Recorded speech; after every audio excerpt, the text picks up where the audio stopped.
नमस्कार, मैं आपके लिए लेकर आई हूँ मेरी मम्मी यानी मंजू गौरसे की लिखी हुई एक कहानी। शीर्षक है अरे भगवान थोड़ा तो समझो। तो चलिए सुनते हैं ये अच्छी सी प्यारी सी कहानी।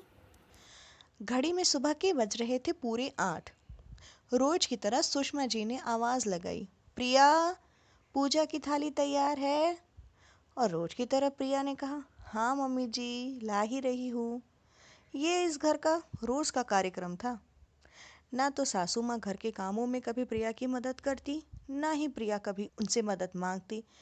शादी के करीब 3 साल हो चुके थे। अब उसका बेटा जो 9 महीने का था, घुटने से चलने भी लगा था। उसका नाम था कृष्णा। प्रिया का ज़्यादा समय अब उसके बेटे के पीछे ही जाता था। घर के काम, उसके बाद अपने बेटे को संभालना। थोड़ा थक ज़रूर जाती थी, लेकिन सासू माँ से कभी नहीं कहा कि घर के काम में हाथ बटाए। और सासू माँ उन्होंने तो कभी घर के कामों में इंटरेस्ट लिया ही नहीं जब से प्रिया ने घर संभाला। एक दिन कृष्णा बहुत रो रहा था। प्रिया और उसका पति बहुत कोशिश कर रहे थे कि वो चुप हो जाए, लेकिन न जाने क्या हो रहा था।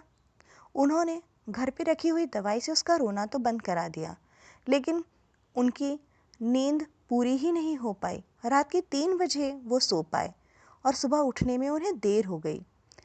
प्रिया जब उठी तो घड़ी में 9 बज रहे थे। वो डर गई कि आज सासू माँ ज़रूर डांटेंगी। उसने जल्दी जल्दी नहाया और रसोई घर में आई। पूजा के लिए फल इत्यादि तैयार किए और दूध उबालने रखा। तभी कृष्णा के रोने की आवाज़ सुनाई दी। प्रिया दौड़कर अपने कमरे में गई और दूसरी तरफ चूल्हे पर रखा हुआ दूध उबल गया। एक तरफ कृष्णा का रोना और दूसरी तरफ सासू माँ का गुस्सा।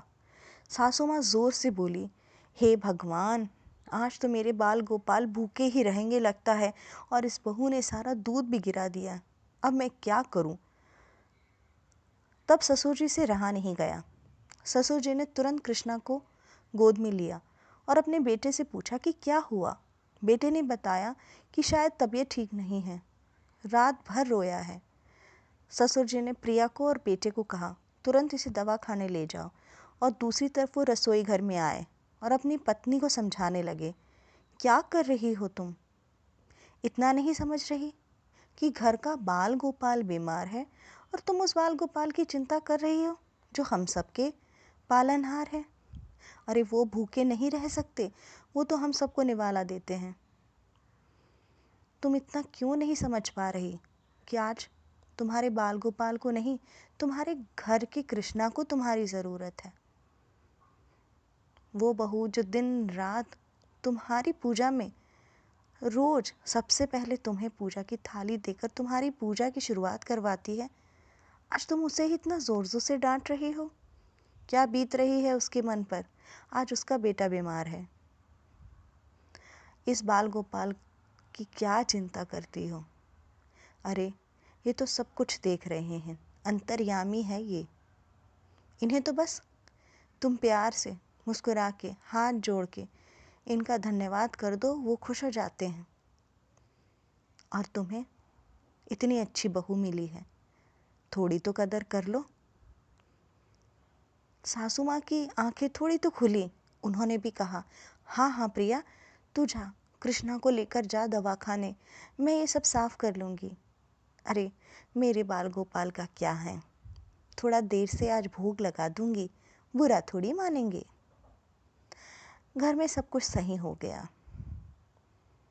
दोस्तों, ससुर जी ने कितनी बड़ी बात कह दी। पूजा करिए दिल से, श्रद्धा से। 2 मिनट भी आप करेंगे ना तो भगवान खुश हो जाएंगे। भगवान नहीं चाहते कि उनका भक्त घंटों बैठा रहे उनके सामने।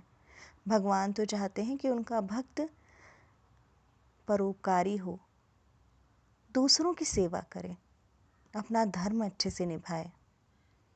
कैसी लगी आपको ये कहानी? ज़रूर बताइएगा। मिलती हूँ एक नई कहानी के साथ, तब तक खुश रहिए, एंजॉय कीजिए। नमस्कार, बाय।